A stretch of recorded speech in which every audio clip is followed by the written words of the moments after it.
ये एक बहुत बड़ा सा काला भालू था जिसकी लंबाई लगभग 15 फीट से ज्यादा थी और वो सीधा खड़ा था। उस काले पहाड़ी भालू को देखकर अभिमन्यु को जल्दी ही इस बात का एहसास हो गया कि वो इस वक्त कितनी बड़ी मुसीबत में है। इसके बारे में उसने किताब में पढ़ रखा था। अभिमन्यु के पास सोचने का बिल्कुल भी समय नहीं था।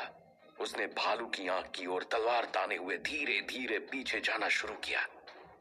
भालू गुर्राते हुए अभिमन्यु की ओर बढ़ा और अपने पंजों से तलवार पर जोर से आघात किया। इस आघात से अभिमन्यु अपना संतुलन खोकर बाईं ओर लुढ़क गया। इतना भारी होने के बावजूद भालू बहुत ज्यादा फुर्तीला था और उसकी रफ्तार ने अभिमन्यु को अचंभित कर दिया। अभिमन्यु ने जीरो से भालू की क्षमता आंकने को कहा। काला पहाड़ी भालू, ताकत 6 से अधिक, रफ्तार 2 से अधिक और सहन शक्ति 10 से अधिक, जीरो ने बताया। भालू की दहाड़ने की आवाज चारों तरफ जंगल में गूंज रही थी। चिप ध्रुव को उसके दुश्मनों की जगह और क्रियाकलापों के बारे में तब ठीक से बता पाती थी जब उसके दुश्मनों की ताकत लगभग ध्रुव इतनी ही हो। पर उसका वर्तमान दुश्मन काला पहाड़ी भालू बहुत ही ज्यादा ताकत और सहन शक्ति का मालिक था। तभी ध्रुव को ध्यान आया कि वो फुर्ती में भालू से आगे है। ध्रुव ने अपनी फुर्ती, जो कि भालू के मुकाबले उसमें ज्यादा थी, उसका फायदा उठाकर भालू पर हमला किया और तलवार से उस पर वार कर दिया।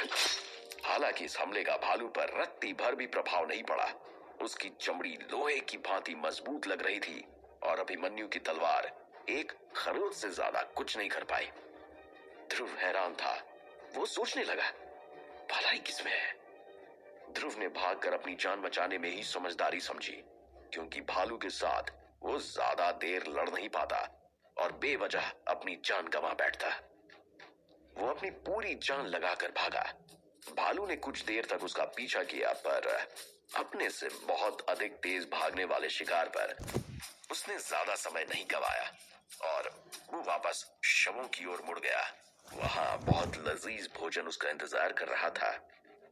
ध्रुव को यह यकीन हो गया कि भालू अब उसके पीछे नहीं है, तो वो रुका और पीछे मुड़कर भालू की तरफ देखने लगा। उसने सोचा, भालू भी रुका हुआ उसे देख रहा था, लेकिन थोड़ी दूरी पर था।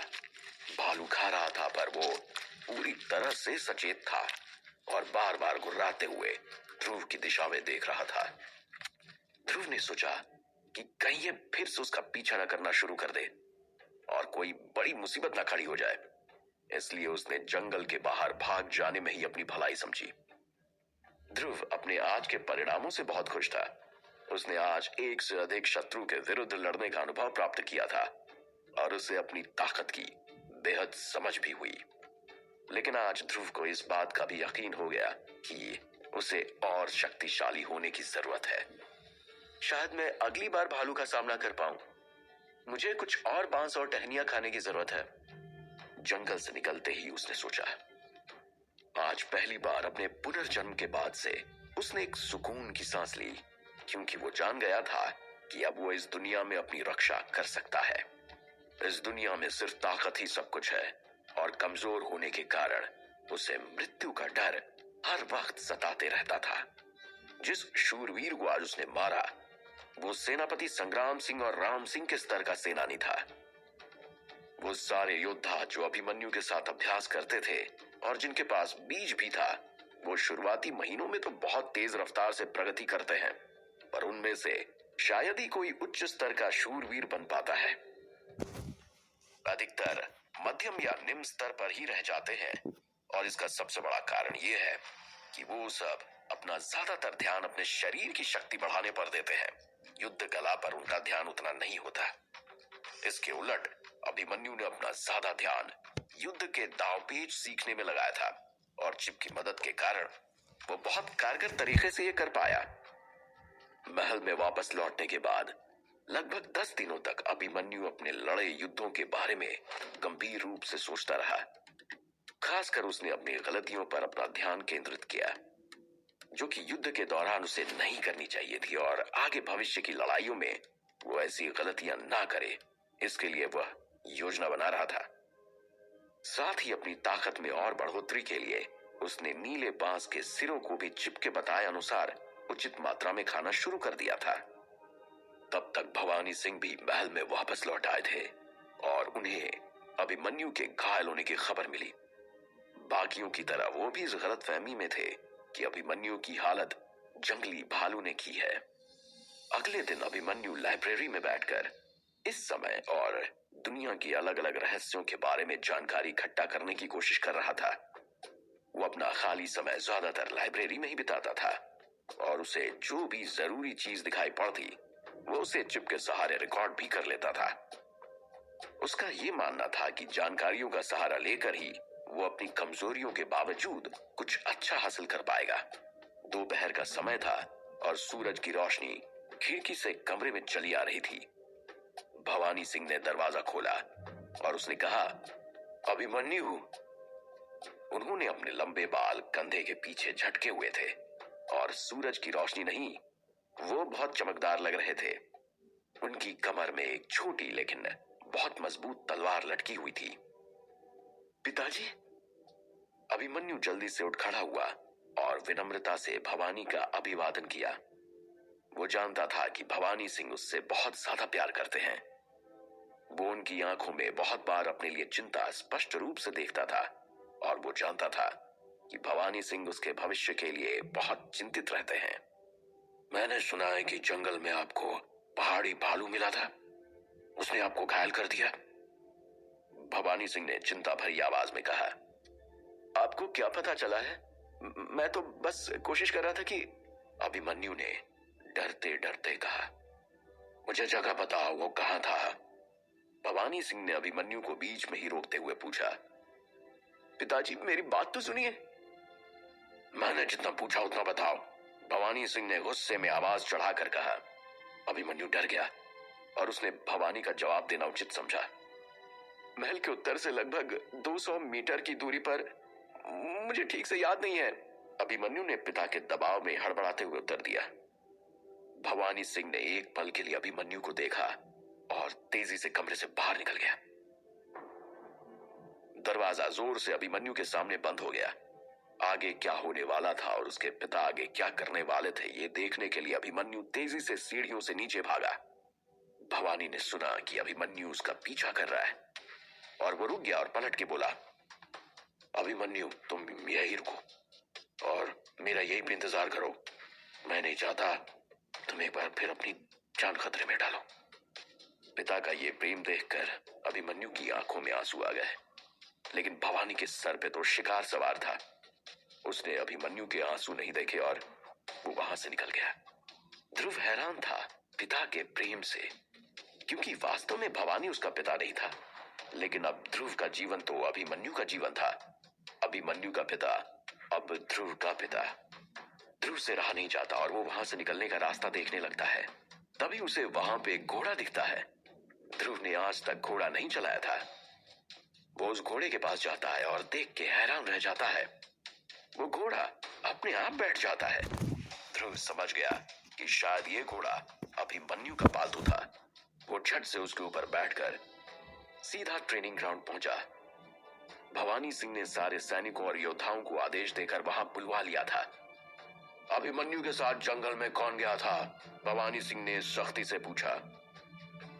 वहां पर जमा हुए सारे लोगों ने दहशत के साथ एक दूसरे को देखा, पर किसी ने कुछ जवाब नहीं दिया। यदि तुम खुद सामने आ गए तो मैं ज्यादा सख्ती नहीं दिखाऊंगा, पर अगर ऐसा नहीं हुआ और मैंने पता किया तो ये तुम्हारे लिए बिल्कुल ठीक नहीं होगा। तुम जानते हो कि अपने युवराज की रक्षा ना करके तुमने अपने कर्तव्य का ठीक से पालन नहीं किया है। नियम के अनुसार तुम्हें सिर्फ 20 कोड़े लगाए जाएंगे। भवानी सिंह के मुंह से इतना सुनकर सारे सैनिकों ने थोड़ी राहत महसूस की और उनमें से एक आगे आया और उसने कहा, महाराज भवानी सिंह, वो सैनिक मैं और रांगा थे, हम बहुत लज्जित हैं, कृपया हमें दंडित करें। कोई मेरे लिए मेरा चाबुक लाओ। भवानी सिंह ने सिर हिलाया और कहा। एक सैनिक दौड़ता हुआ चाबुक लेकर भवानी सिंह की तरफ आया।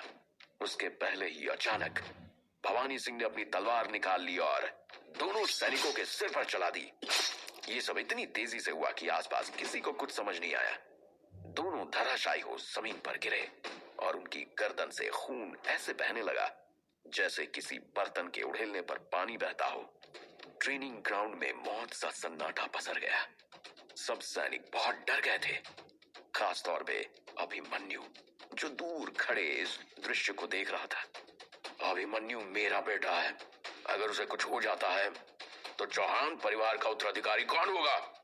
भवानी सिंह ने ऊंची आवाज में कहा। तुम्हें मेरे बेटे को जंगल में जाने ही नहीं देना चाहिए था। क्या तुम मेरे बेटे को मारना चाहते हो?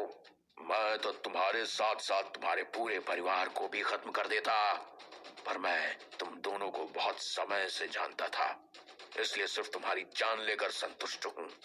भवानी सिंह ने मृत शरीरों को देखते हुए कहा। मुझे आशा है कि ऐसा मुझे किसी और के साथ नहीं करना पड़ेगा। भवानी सिंह ने बोलते हुए अन्य तलवारबाजों की ओर देखा। इनके शरीरों को जलाने का प्रबंध करो। वहां पर जमा हुए सभी लोग डर के मारे चुपचाप खड़े रहे। कोई जोर से सांस भी नहीं ले रहा था कि कहीं भवानी सिंह के बोलने में अवरोध ना पड़े और उसे किसी तरह से गुस्सा ना आ जाए। 4 सैनिक शवों को उठाकर ले जाने लगे। मुझे मेरी तलवार और मेरा कवच ला कर दो, मुझे जंगल में जाना है, भवानी सिंह ने कहा। जी महाराज, सैनिकों में से एक ने कहा और वो कवच लेने के लिए दौड़ निकला। अभिमन्यु वहां खड़ा ये सब देख रहा था।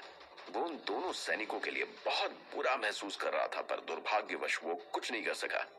वो सोच रहा था कि उसकी गलती की सजा उन दोनों निर्दोष सैनिकों को मिली। उन्होंने तो उसकी भरसक मदद ही की थी। वो बहुत लाचार और डरा हुआ महसूस कर रहा था। उसने पहली बार अपने पिता को इतने क्रोध में देखा था। तभी एक सैनिक की नजर अभिमन्यु पे पड़ी और उसने ऊंची आवाज में कहा, युवराज। ये सुन भवानी सिंह घबरा उठा और उसने कहा, युवराज? कहाँ है युवराज? तभी अभिमन्यु को भवानी के सामने निकल के आना पड़ा।